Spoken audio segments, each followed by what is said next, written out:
అత్యున్నత సింహాసనంపై ఆసీనుడైన యేసు నామమునకు మహిమ కలుగును గాక. మన ప్రభువును మన రక్షకుడు యేసుక్రీస్తు నామములో అందరికీ శుభాభివందనాలు. ఈ ఉదయకాల సమయం హెవెన్లీ లైట్ మినిస్ట్రీస్ తరపున మీకు తెలియజేస్తున్నాము. మరి పాట పాడుకుంటూ దేవుని ఆరాధన చేసుకుందామండి. హల్లెలూయా. ఏమీ లేదు నా యందు అతిశయించుటకు, నా అతిశయం నీవే యేసయ్యా. ఏమీ లేదు నా యందు అతిశయించుటకు, నా అతిశయం నీవే యేసయ్యా. యేసయ్యా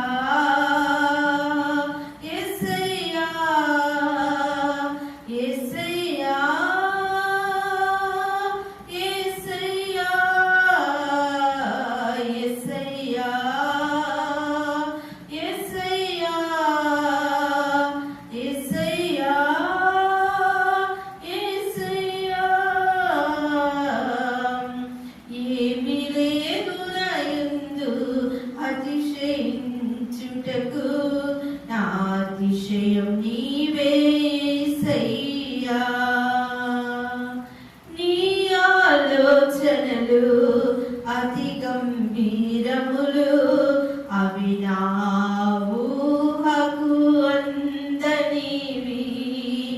నీ ఆలోచనలు అతి గంభీరములు, అవి నా ఊహకు అందనివి.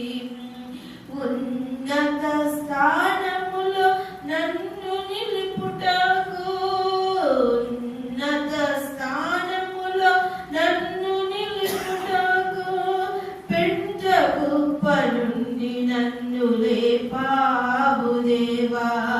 పెంట కుప్ప నుండి నన్ను లేపావు దేవా. యేసయ్యా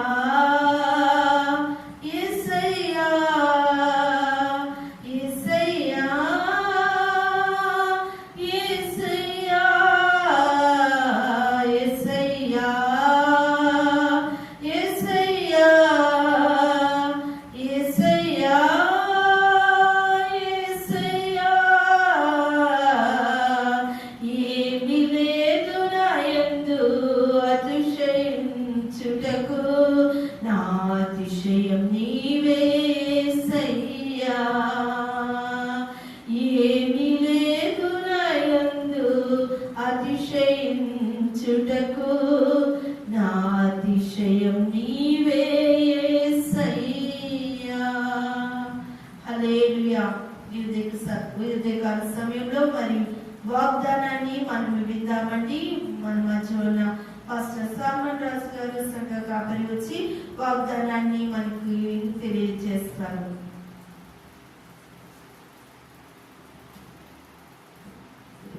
మన ప్రభువును మన రక్షకుడైన యేసుక్రీస్తు పరిశుద్ధ నామంలో ఈ మే మాసము 20వ తారీఖున ఉదయకాలము దేవుడు సజీవులుగా మనందరినీ నిలబెట్టి ఉండగా మరి దేవుని వాగ్దానమును చదువుకొని ధ్యానించుకుందాం. యోబు గ్రంథం 5వ అధ్యాయము 20వ వచనం. క్షామకాలమున మరణం నుండి, యుద్ధమున ఖడ్గబలం నుండి ఆయన నిన్ను తప్పించును. ఆమేన్. దేవుడు ఈ మాట మాట్లాడే ముందు యోబు ద్వారా యోబు మరొక మాట మాట్లాడుతున్నాడు. 17వ వచనంలో చూద్దాం. దేవుడు గద్దించు మనుషుడు ధన్యుడు. ఏమంటున్నాడు చెప్పండి? దేవుడంట గద్దించే మనుషుడు ధన్యుడంట. కాబట్టి సర్వశక్తుడకు దేవుని శిక్షను తృణీకరించకము అని చెప్తూ కింద ఈ మాటలు రాస్తున్నాడు. ఆయన గాయపరిచి గాయము కట్టును, ఆయన గాయము చేయును, ఆయన చేతులే స్వస్థపరచును, 6 బాధలలో నుండి ఆయన నిన్ను విడిపించును, 7 బాధలు కలిగినను నీకు ఏ కీడు తగలదు. క్షామకాలమున మరణం నుండి చెప్పండి యుద్ధమున ఖడ్గ బలము నుండి ఆయన నిన్ను తప్పించును. ఆమేన్. ఎంత అద్భుతమైన మాట చూడండి. నీ జీవితంలో 6 బాధలు ఉండొచ్చు. చెప్పండి, ఎన్ని బాధలు? వాటన్నిటిలో నుంచి దేవుడు విడిపిస్తున్నాడు. 7 బాధలు కలగచ్చు. దేవుడు ఏ కీడు రాకుండా నిన్ను కాపాడుతూ ఉన్నాడు. హల్లెలూయా. 6 బాధల్లో నుంచి విడిపించడము, 7 బాధల నుండి ఏ కీడు రాకుండా కాపాడటము. అటు తర్వాత ఈ వాగ్దానము మనతో మాట్లాడుతున్నాడు. క్షామ కాలమున మరణము నుండి, మరణం అనేది ఎలా వస్తుందట? క్షామము చేత.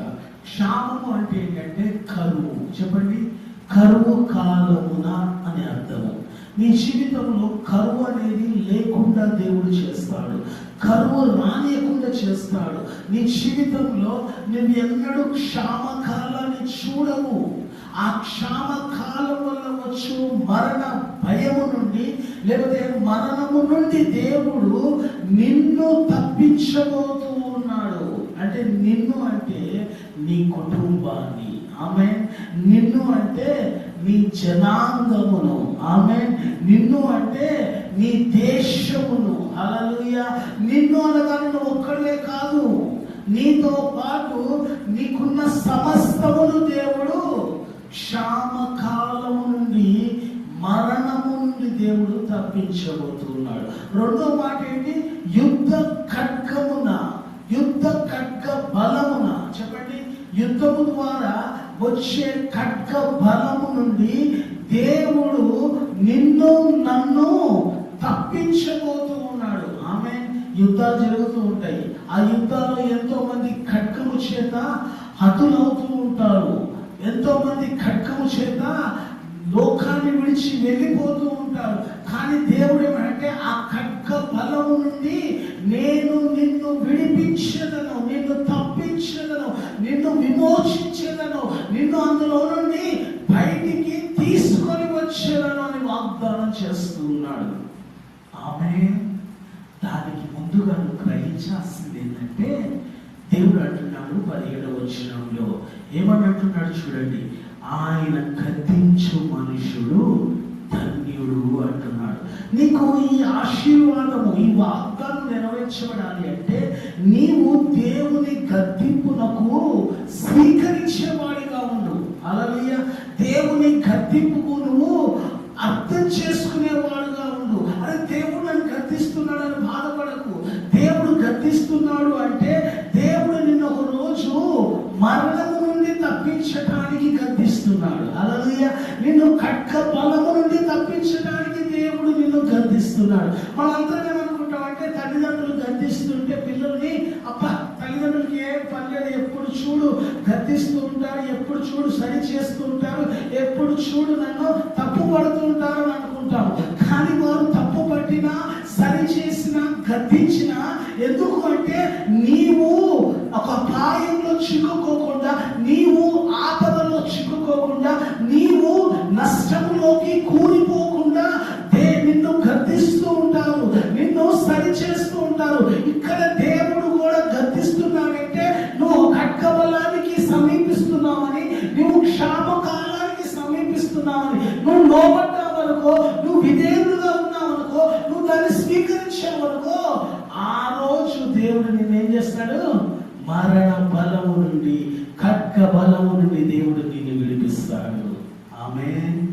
హల్లెలూయా. ఏమంటున్నాడంటే భక్తుడు, చాలా జాగ్రత్తగా చదువుతా, ఆయన గాయపరిచి గాయమును కట్టును. చెప్పండి, గాయపరుస్తాడంట ఆయనే, మళ్ళా ఆయనే గాయమును కడతాడట. ఎంత అద్భుతమైన మాట చూడండి. ఎందుకు గాయపరుస్తాడు ఆయన? అరే, దేవుడు గాయపరుస్తాడా?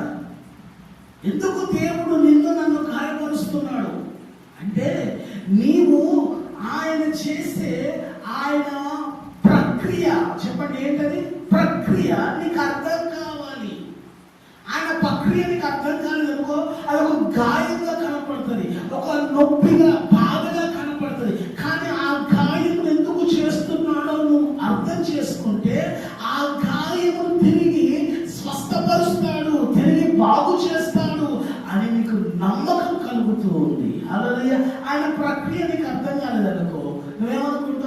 గాయపరిచాడు, నన్ను బాధపరిచాడు, నన్ను బాధ పెట్టాడు అని నువ్వు అనుకుంటావు. అదే నువ్వు గ్రహించావనుకో దేవుడు నన్ను స్వస్థపరుస్తాడు అనుకుంటావు. ఇక్కడ చూడండి, ఆయన గాయము చేయును, ఆయన చేతులే ఏం చేస్తాయంట? ఆయన చేతులే స్వస్థపరుస్తాయి. హల్లెలూయా. ఇప్పుడు నీ శరీరంలో ఒక ట్యూమర్ ఉంది. ఏమని చెప్పండి? ట్యూమర్ ఉంది, కణం ఉంది. ఆ కణమును తీసివేయాలంటే ముందు ఏం చేయాలి? నీట్గా షార్ప్ నైఫ్తో కోసి, ఎక్కడైతే ఆ ట్యూమర్ ఉందో దాని దగ్గర కోసి ఆ ట్యూమర్ని బయటికి తీయాలి. నువ్వేమనుకుంటావు అంటే ట్యూమర్ని అక్కడ కోసేటప్పుడు బాధ కలుగుతుంది, నొప్పి కలుగుతుంది, వేదన కలుగుతుంది. అబ్బా నన్ను కోస్తున్నాడు, నన్ను కోస్తున్నాడని నువ్వు బాధపడుతుంటావు. కానీ ఆయన కోసేందుకు నీలో ఉన్న కణమును, ఆ ట్యూమర్ని తీసివేయడానికి. ఆమె ఆ ట్యూమర్ నీలో నుండి తీసివేస్తే నువ్వు పూర్తి స్వస్థత కలుగుతుంది. నీకు తెలియదు నీ లోపల ఒక వైరస్ ఉందని, ఒక ట్యూమర్ ఉందని, అది నీ శరీరాన్ని అంతా పాడు చేస్తుందని నీకు తెలియదు.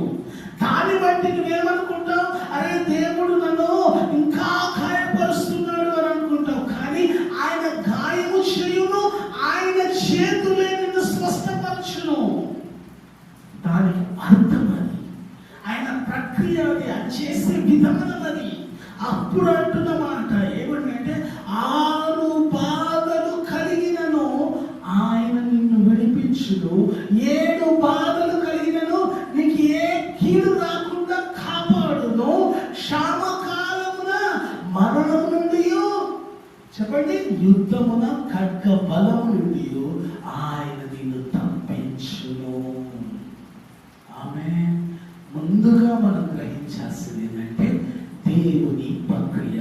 చెప్పండి, దేవుని చేసే విధానము గ్రహించాలి.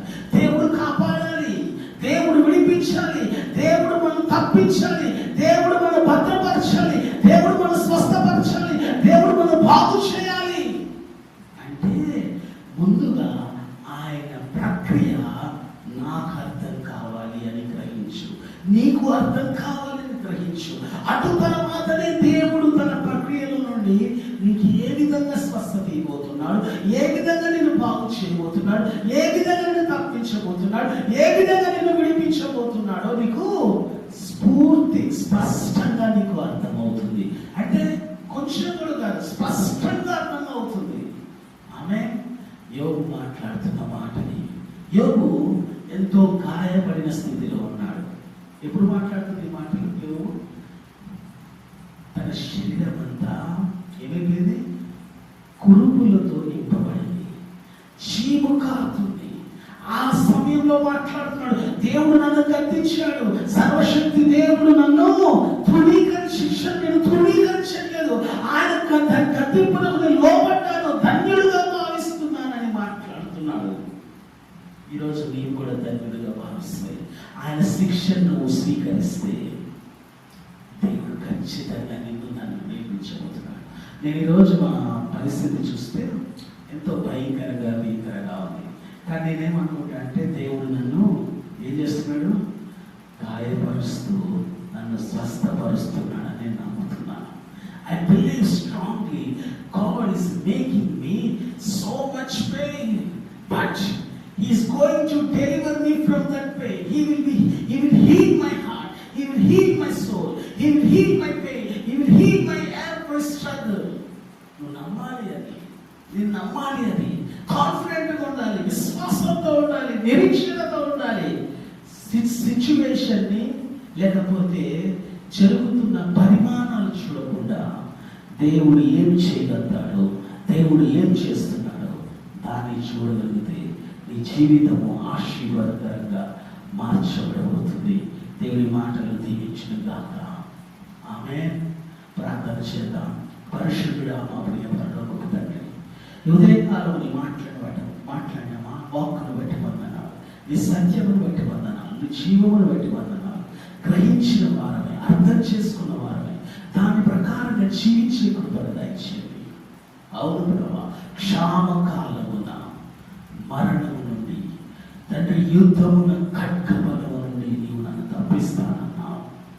దాన్ని నేను ఎదురు చూస్తూ ఉన్నాను, దాన్ని నేను కనిపెడుతూ ఉన్నాను, దాని కొరకు నిరీక్షణ కలిగి ఉన్నాను. 6 బాధల నుండి నన్ను విడిపించువాడవు, 7 బాధలు కలిగిన ఏ కీడు రాకుండా చేయువాడు. దాన్ని నేను బలంగా నమ్ముతున్నాను.